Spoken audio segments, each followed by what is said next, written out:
గత ఆవాసము గత 22 సంవత్సరాల నుంచి నడుస్తుంది. ఇందులో విద్యార్థులు వచ్చేసి గ్రామీణ నిరుపేద విద్యార్థులు, అంటే తల్లిదండ్రులు లేకుండా ఉండి చదువుకోలేని స్థితిలో ఉన్న వాళ్ళని ఆవాసంలో తీసుకోవడం.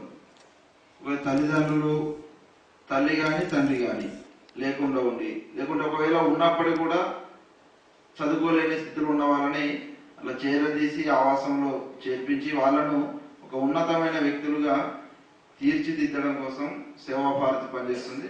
అందులో వాల్మీకి ఆవాసం అనేది మన జగిత్యాల నిర్వహించడం జరుగుతుంది. సేవా భారతి ఉద్దేశము ఒకటి స్వామి వివేకానంద కోరుకున్న ఆశయాలు ఏవైతున్నాయో, ఒకటి మానవ సేవే మాధవ సేవ అని చెప్పేసి స్వామి వివేకానంద చెప్పారు. ఒకటి ఆ సేవ కోసమే ఈ యొక్క సేవా భారతి పనిచేస్తుందమ్మా. ఒకటి అట్లా 22 సంవత్సరాల నుంచి ఆవాసాలు నిర్వహిస్తారు. ఇందులో చాలా మంది కూడా ఇక్కడ చదువుకొని వాళ్ళ పై చదువుల కోసం కూడా బయటికి వెళ్ళారు. అందులో ఒక విద్యార్థి ఎంబీబీఎస్ పూర్తి చేశాడు, ఒక 5 బీటెక్ పూర్తి చేశారు, ఒక 2 బీ ఫార్మసీ పూర్తి చేశారు, ఒక 2 ఎంఏ ఎంఎస్సి బీఈడి కూడా పూర్తి చేశారు, ఒక 4 పీజీ కూడా పూర్తి చేశారు. ఇట్లా వాళ్ళ చదువుకుంటూ వాళ్ళ యొక్క వృత్తులలో స్థిరపడిన తర్వాత కూడా ఆవాసానికి వాళ్ళ వంతు సహకారం కూడా అందించడం జరుగుతుంది. అట్లా ఒక డాక్టర్ ఇప్పుడు ఆయన అబ్బాయి మెట్పల్లి గవర్నమెంట్ హాస్పిటల్లో పనిచేస్తూ తన వంతు సహకారంగా ఆవాసానికి ప్రతి సంవత్సరము 10,000 రూపాయలు అందించడం జరుగుతుంది. అంటే కేవలం చదువుకొని వెళ్ళిపోవడం కాకుండా వాళ్ళ వంతు సహకారం కూడా ఆవాసానికి అందించడము. తర్వాత ఇక్కడ ఆవాసం యొక్క లక్ష్యము విద్యార్థులను ఒక మంచి చదువు అందించాల లక్ష్యంతో ఇక్కడ స్థానికంగా ఉన్న ఒక ప్రైవేట్ స్కూల్ గీత విద్యాలయంలో సరస్వతి శిశు మందిర్ విద్యాపీఠానికి అనుగుణంగా నడుస్తుంది. ఆ స్కూల్లో చేర్పించడము. అందులో 10వ తరగతి ఇక్కడ చదువు పూర్తి అయిపోయినాక ఇంటర్మీడియట్కి వరంగల్లో ఉంది కళాశాల. ఒక విద్యాలయం ఆవాస విద్యాలయం అని మన యొక్క రాష్ట్రం మొత్తంలో తెలంగాణ, ఈ రాయలసీమ ఈ ప్రాంతంలో 20 ఆవాసాలు నడుస్తున్నాయండి. 20 ఆవాసాలలో ఈ 10వ తరగతి పూర్తి కాగానే వరంగల్లో ఉన్న కళాశాలకు పంపించడం, అక్కడ కూడా ఇంటర్మీడియట్ అయిపోయినాక కూడా పై చదువుల కోసం మన యొక్క ఇక్కడి నుంచి అయితే వెళ్ళారో అక్కడ ఆవాసం సంబంధించిన కమిటీ సభ్యులే వాళ్ళని చదివించడం జరుగుతుంది.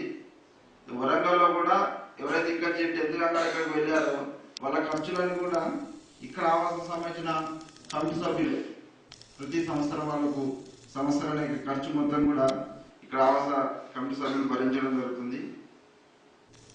ఒకటి ఆవాసం యొక్క లక్ష్యం ఏంటంటే ఇక్కడ మనకు ఒక సూక్తి కనబడుతుంది.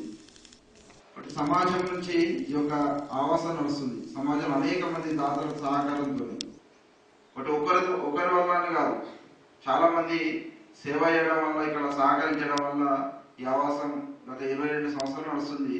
బట్ ఆవాసం యొక్క లక్ష్యం ఏంటంటే మీరు ఉన్నతంగా ఎదగడానికి మీకు సమాజం కావాలి, మీరు ఎదిగిన తర్వాత సమాజానికి మీరు కావాలి.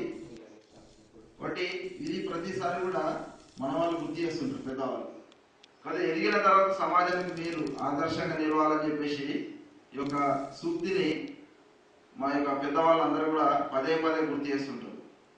ఒకటి ఇక్కడ చదివిన విద్యార్థులు ఈ లక్ష్యంతో పాటు వాళ్ళు ఆటలలో పాటలలో అన్నిట్లలో కూడా ముందుండి కూడా వాళ్ళు అనేక ప్రథమ స్థానంలో ఉంటున్నారు. ఇందులో కూడా క్లాసులో కూడా స్కూళ్ళలో కూడా మన యొక్క ఆవాస విద్యార్థులు తరగతిలో 1st, 2nd స్థానంలో కూడా ఉంటున్నారు. ఒకటి మనందరికీ కూడా అది గర్వకారణం. ఇంకోటి ఏంటంటే ప్రతి సంవత్సరం కూడా వినాయక చవితికి సంబంధించిన నవరాత్రి ఉత్సవాలు జరుగుతాయి. అట్లా మన విద్యార్థులు ప్రతి రోజు ఒక భజన కేంద్రాన్ని ఎంకేసుకొని, ఒక వాడకట్టు ఎంకేసుకొని అక్కడ వెళ్ళి 1 గంట సేపు భజన కార్యక్రమం కూడా చేయడం జరుగుతుంది. అట్లా ఒక పోయిన సరే జేఎన్టీ కాలేజ్ అక్కడ స్టూడెంట్స్ ఇంజనీరింగ్ కాలేజీకి వెళ్ళడం జరిగింది.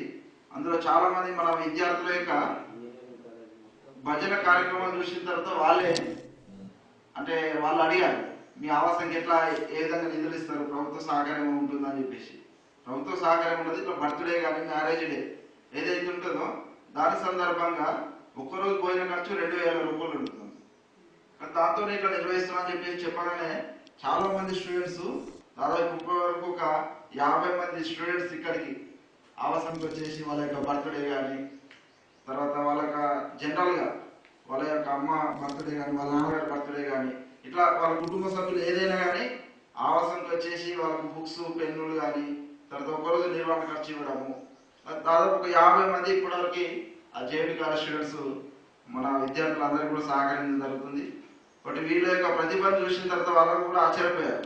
బట్ ఈ రోజులలో కూడా ఇట్లా భజన ఇంత భక్తితోని చేసేవాళ్ళు అని చెప్పేసి అట్లా మన యొక్క విద్యార్థులు భజన కార్యక్రమంతో పాటు వీళ్ళు ఇక్కడ జరిగే అనేక క్రీడల కార్యక్రమాలు కబడ్డీ కానీ, ఖోఖో కానీ అనేక పోటీలలో పాల్గొంటూ వాళ్ళు కూడా జిల్లా స్థాయిలో కూడా వెళ్ళడం జరిగింది.